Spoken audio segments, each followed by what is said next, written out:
सरकार का बयान तो लाल गमछे और हरे गमछे पर है, सरकार का बयान तो जाति धर्म पर है, सरकार का बयान जनता के मुद्दों पर नहीं है। और सरकार तो लाल और हरा गमछा करने में लगी हुई है, लेकिन लोगों की समस्या पे चुप्पी साध लेती है। ये कहना है प्रशांत किशोर का। प्रशांत किशोर अक्सर ही सरकार पर हमला करते हुए नजर आते हैं, तीखे बयानों को लेकर के सुर्खियों में रहते हैं और एक बार फिर से उन्होंने सरकार को लेकर के ये बड़ा बयान दे दिया है। दरअसल प्रशांत किशोर का कहना है कि सरकार लाल और हरा गमछा करते रहती है, लेकिन जब बात आती है लोगों की समस्या का तो वो अपने कान बंद कर लेती है। जब प्रशांत किशोर से मीडिया सवाल कर रही थी तो उसी बीच एक सवाल पूछा गया था कि निशांत कुमार दिल्ली रवाना हो रहे हैं, तो प्रशांत किशोर ने इस पर सीधा जवाब दिया कि इसमें हम क्या कहेंगे।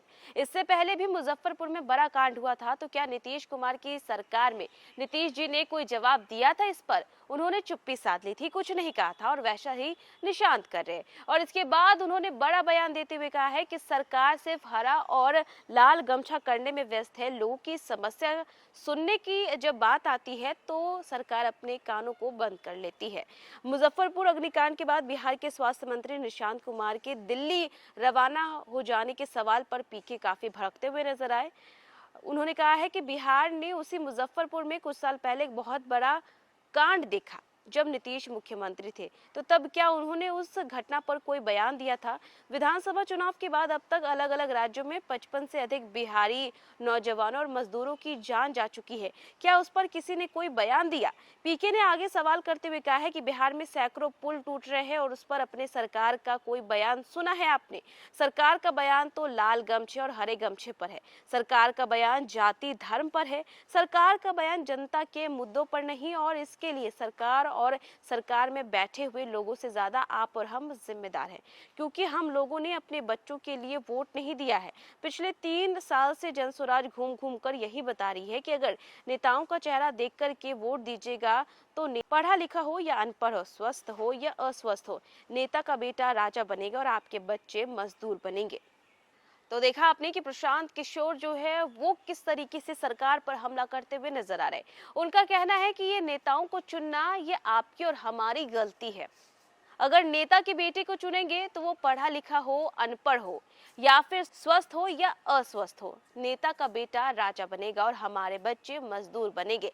और सरकार लोगों की समस्या सुनने का जब समय आता है तो सरकार अपने कान बंद कर लेती है, और ये जो कुछ भी हो रहा है इन सभी के जिम्मेदार हम हैं। क्या कुछ कहना है इस पर प्रशांत किशोर का? प्रशांत किशोर ने क्या बयान दिया है, उनके तमाम बयानों के साथ आपको छोड़े जाते हैं। दिल्ली रवाना हो गए और उसके बाद आज पहुंचे हैं, क्या कहिएगा? इसमें नई बात क्या है?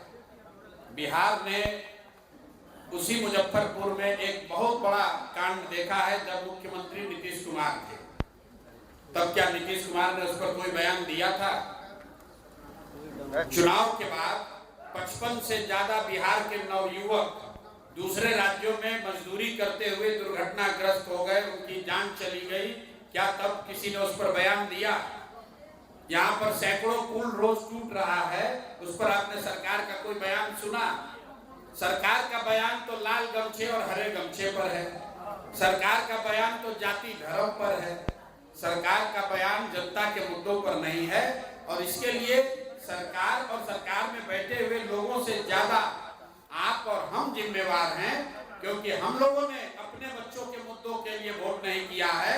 हम लोग भी लाल गमछा और हरा गमछा देखकर वोट किए, अरवा उसना चावल के नाम पर वोट किए, 10,000 रुपए में अपने बच्चों का भविष्य बेचा है, तो भैया आपको भोगना ही पड़ेगा।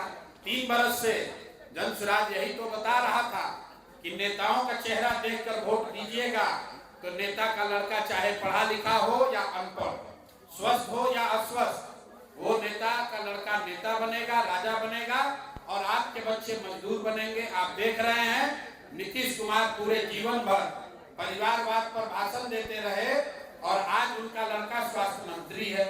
उपेंद्र